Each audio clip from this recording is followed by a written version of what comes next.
ধর্মনগরে এক হোটেলে অসামাজিক কার্যকলাপের অভিযোগ তুলে রাস্তা অবরোধ বিজেপির। গত ৩ সেপ্টেম্বর কাকভোরে ধর্মনগরের এক হোটেলে অভিযান চালায় পুলিশ। সন্দেহভাজন ৩ মহিলা সহ বেশ কয়েকজন পুরুষকে গ্রেপ্তার করে থানায় নিয়ে আসে। এই ঘটনায় দেখা গেছে হোটেল থেকে লাতারে মানুষজনকে থানায় নিয়ে যাওয়া হয়। হোটেলে যেসব ভদ্র ব্যক্তিরাও রাত্রিযাপনে এসেছিলেন তাদেরকেও সন্দেহভাজন গ্রেপ্তার করে পুলিশ। পরদিনই তাদের আদালতে তোলা হয়। সন্দেহমূলক এদের গ্রেপ্তার করায় আদালত থেকে সহজেই ছাড়া পেয়ে যায়। অন্যদিকে এই হোটেলে অসামাজিক কার্যকলাপ হচ্ছে বলে অভিযোগ তুলে বিজেপি দল। রবিবার বিজেপি দলের তরফে প্রথমে হোটেলটি বন্ধ করার দাবি নিয়ে ধর্মনগর থানায় ডেপুটেশন প্রদান করা হয়। তারপর বিজেপি নেতৃত্বরা হোটেলটি বন্ধ করা ও মালিককে গ্রেপ্তার করার দাবি জানিয়ে থানা প্রাঙ্গণে বিক্ষোভ দেখায়। হোটেলটির সম্মুখে বিজেপি কর্মী সমর্থকরা জড়ো হয়ে ধর্মনগর কদমতলা সড়ক অবরোধ করে। সড়ক অবরোধের ফলে চাপে পড়ে পুলিশ প্রশাসন হোটেলটির তালা ভেঙে 2 জন হোটেল কর্মীকে গ্রেপ্তার করে নিয়ে যায়। সব মিলিয়ে রবিবার বিকেলের অবরোধে ধর্মনগরের রাজনৈতিক উত্তাপ চরমে। ধর্মনগর প্রতিনিধির রিপোর্ট, নিউজ বাংলা।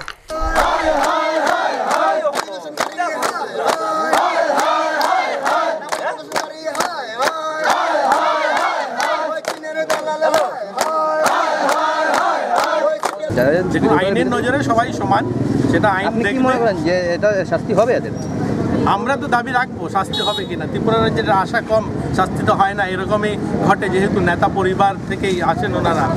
এদের তো কানুনি ব্যবস্থা ওদের হাতে, নিজেদের হাতেই, এরা নিজেদের হাতেই প্রশাসন পরিচালিত করেন। নয়তো এটা সকালবেলাই বন্ধ করে দেওয়া উচিত ছিল, কালকে রাত্রি সিল করা উচিত ছিল না। সকালে আমরা যখন দাবি করেছিলাম বন্ধ করে, তখনই করা উচিত ছিল। ত্রিপুরা গণিত পরিষদের উদ্যোগে ম্যাথমেটিক্যাল অলিম্পিয়াড পরীক্ষা অনুষ্ঠিত হয় বীর বিক্রম ইনস্টিটিউশনে রবিবার।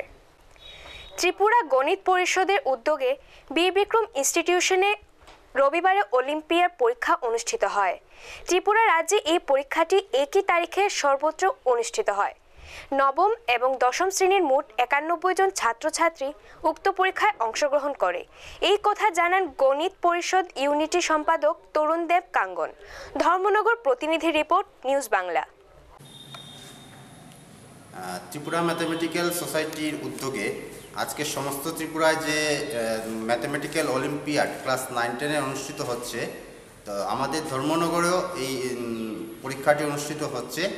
ধর্মনগরের বীর বিক্রম ইনস্টিটিউশন এইটার পরীক্ষার সেন্টার হিসাবে নির্ধারণ করা হয়েছে। এখানে 91 জন স্টুডেন্ট নাম লিস্ট ছিল, তার মধ্যে দেখা যাচ্ছে 85 জন স্টুডেন্ট অ্যাটেন্ড করেছে, 6 জন স্টুডেন্ট অ্যাবসেন্ট আছে। তো পরীক্ষা খুব সুন্দর হচ্ছে। আমি ধন্যবাদ জানাই সবাইকে। গায়ে কেরোসিন ঢেলে আত্মহত্যার চেষ্টা নাবালিকার। ঘটনা উদয়পুরের রাজনগর এলাকায়। গুরুতর অবস্থায় গোমতী জেলা হাসপাতালে চিকিৎসা চলছে এই নাবালিকার। রিমা দাস উদয়পুর মামার বাড়ি থেকে পড়াশোনা করত। বর্তমানে রিমা রাজনগর উচ্চ মাধ্যমিক বিদ্যালয়ে 8ম শ্রেণীর ছাত্রী। পরীক্ষা না থাকায় বাড়িতে ছিল। তখন সবার চোখে আড়াল হয়ে গিয়ে কেরোসিন ঢেলে আগুন লাগিয়ে আত্মহত্যার চেষ্টা করে।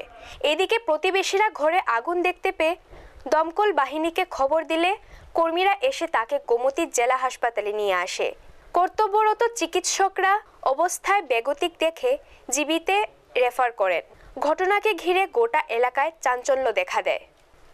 উদয়পুর প্রতিনিধি রিপোর্ট, নিউজ বাংলা। কন্ডিশনে আছে কি মানে কনশাস, কিন্তু সে কিছু কোয়ার মতো কন্ডিশনে নাই। জিজ্ঞাসা করা হয়েছে, কিন্তু সে জাস্ট মাথা নাড়া ওইটুকু পর্যন্ত পারতেছে, কিন্তু কি কইতাছে দ্যাট ইজ নট অডিবল। কথাগুলি শোনা যায় না, স্পষ্ট না। তো সেই কারণে ওর কথা সম্পর্কে আমি ডেফিনেট কোনো কমেন্ট করতে পারতাম না। কোনটা বার্নটা? না, 100% বার্ন তো পাওয়া যায় না। আবার পোর্শনটা, মুখটা তো পুরাটাই উঠছে। নিচের পোর্শনে পায়ের দিকটা, থাই থেকে পায়ের যে অংশটা, ওইটার মধ্যে বার্নটা সুপার, একদম ডিপ বার্ন পাওয়া যায় না আর কি। এখানে অতটা পুরানো, ওপরের তুলনায় নিচের পার্টটা একটু পুরানো। পেশেন্টের condition is critical, but patient যেহেতু স্টিল কনশাস আছে, বাট পেশেন্টের যে ভাইটালগুলি এগুলি যেহেতু পেশেন্ট আছে, তো আমরা পেশেন্টটার বেটার ট্রিটমেন্টের জন্য রেফার করে দিচ্ছি। আবারও শিশু মৃত্যুর ঘটনা ঘটল পশ্চিমবঙ্গের নদিয়া জেলার রানাঘাট ভবানী নার্সিংহোমে। শিশুর পরিবার থেকে অভিযোগ, বেসরকারি নার্সিংহোমের ডাক্তার সুদীপ কুমার বিশ্বাসের কাছে অর্পণা সরকার সিজার করায়, কিন্তু রাতে বাচ্চাটি মায়ের কাছে ছিল না। নবজাত শিশুর মা দাবি করে নার্স গাফিলতি করে বাচ্চাটিকে মেরে ফেলে। শিশুটিকে দেখতে চাইলে নার্সিং পক্ষ থেকে বলেন বাচ্চাটিকে ওটিতে রাখা হয়েছে। পরবর্তী সময়ে শিশুটির বাবা কার্তিক সরকার ও তার পরিবার পরিজনেরা নার্সিংহোমে এসে শিশুর মৃত্যুর কারণ জানতে চায়। সন্দেহ হওয়ায় কার্তিক সরকার রানাঘাট থানায় একটি লিখিত অভিযোগ দায়ের করে। পুলিশ ঘটনাস্থলে এসে তদন্ত শুরু করেছে। নদিয়া থেকে কমল দত্তের রিপোর্ট, নিউজ বাংলা।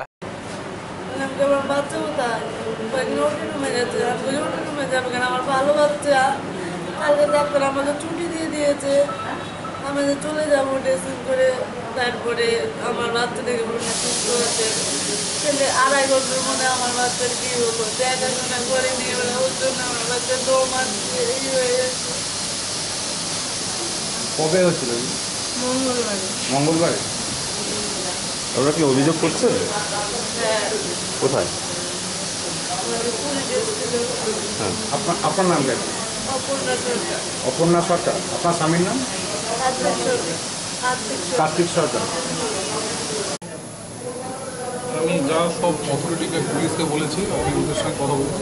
না, পুলিশ তো আর আপনাদের নার্সিংহোমের কর্তৃপক্ষের কথা বলবে না, আপনাদেরটাকেও আপনাদেরকে সম্ভবত বাচ্চাটা কোনো মিল্ক অ্যাসপিরেশনে মারা গেছে। হ্যাঁ, আমার দুধ খাওয়ানোর পরে অল্প সময়ের মধ্যে অ্যাসপিরেশন করা হয়েছে। সেটা পরবর্তীকালে তারা চাইলে পোস্টমর্টম হবে, বোঝা যাবে প্রকৃত কারণ।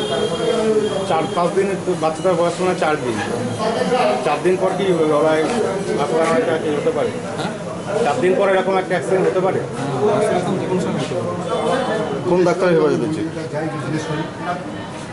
কোন ডাক্তার ছিলেন ওনার ইয়েতে? সিজার আমি করেছিলাম। আপনি করেছিলেন? আপনার নাম? হ্যাঁ, হয়ে গেছে। আপনার নাম? Doctor SK Das. দীর্ঘ প্রতীক্ষার পর অবশেষে ন্যায় বিচার পেল এক নির্যাতিতা মহিলা। রাজ্যে দিনের পর দিন নারী ঘটিত মামলা বেড়ে চলেছে। নির্যাতনের শিকার শিশু, কিশোরী, যুবতী, বিধবা ও বয়স্ক মহিলা কেউ বাদ পড়েনি। আর এইসব ঘটনার বিরুদ্ধে প্রতিদিনই থানায় মামলা হচ্ছে। উল্লেখ্য, 2013 সালের 23 জুন জিরানিয়াস্থিত চিত্তরঞ্জন পল্লী এলাকায় বিধবা মহিলা প্রাকৃতিক কাজ সারতে বাইরে বের হন। তখন তার ঘরে কার্তিক নামের এক ব্যক্তি প্রবেশ করে পাশবিক লালসা মেটানোর জন্য অত্যাচার শুরু করে। মহিলা চিৎকার চেঁচামেচি শুরু করলে কার্তিক ধারালো অস্ত্র দিয়ে আঘাত করে। পরের দিন সকালবেলা এলাকাবাসী সমস্ত ঘটনা জানতে পেরে থানায় মামলা করে। দীর্ঘ শুনানির পর বিচারপতি SK মজুমদার কার্তিককে 4 বছরের সশ্রম কারাদণ্ডের রায় ঘোষণা করে। মামলাটি পরিচালনা করেন আইনজীবী ভাস্কর দেববর্মা। আগরতলা প্রতিনিধির রিপোর্ট, নিউজ বাংলা। করার পরে আমরা আজকে আর্গুমেন্ট গত দিনে হয়ে গেছিল, আজকে রায় দেওয়ার দিনে আদালত এই সিদ্ধান্ত উপনীত হয় যে আমরা প্রমাণ করতে পেরেছি সেদিন 23/6/2013 সেদিন মহিলার উপর সত্যি কার্তিক আক্রমণ করেছিল পাশবিক তার লালসা চরিতার্থ করার জন্য, এবং পারেনি দেখে মহিলাকে এলোপাতাড়ি মেরেছিল। তার জন্য আজকে আদালত ওকে 3টি ধারায় দোষী সাব্যস্ত করে। একটা হলো 451, মানে ওনার বাড়িতে প্রবেশ করার জন্য ওরা 6 মাসের জেল এবং 5,500 টাকা ফাইন, ওনাদের 1 মাসের জেল। পাশাপাশি 325 ধারায় যে মারলো, যে পান খাওয়া, যে সুপারি কাটার যে শর্তা দিয়ে মারার ফলে 2 বছরের জেল এবং 2,000 টাকা ফাইন, ওনাদের 6 মাসের জেল।